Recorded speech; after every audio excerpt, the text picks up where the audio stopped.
As representatives of the Association of Southeast Asia Nations, or Asean, gather, first at the U.S. Capitol, then at the White House to meet President Joe Biden, there is sure to be a lot of talk about Myanmar. A military coup last year has left Myanmar in chaos. The nation relies on arms shipments from Russia and is one of the few nations supporting Moscow's attack on Ukraine. Myanmar also gets support from China. The U.S. is asking other ASEAN nations to help steer Myanmar away from China's influence and towards democracy. I suspect that the Biden administration is still in backdoor channels with China. This isn't really in China's interest either.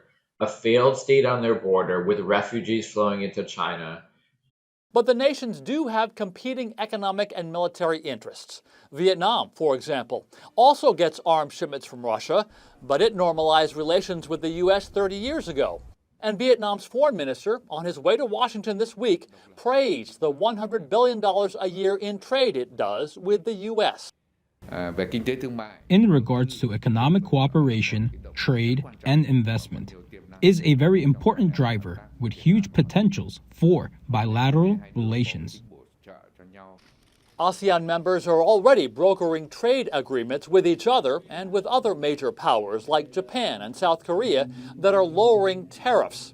But the U.S. is also hoping to get more involved with a proposed Indo-Pacific Economic Framework. The problem with the Indo-Pacific Economic Framework is it's just so broad and flexible that it doesn't frankly mean very much. The U.S. isn't putting anything on the table. This isn't a trade agreement.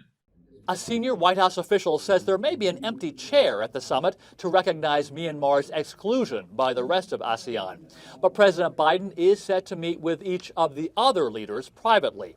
Still, some analysts are worried the Ukraine conflict will factor ahead of regional issues. Nothing else should really overshadow that focus.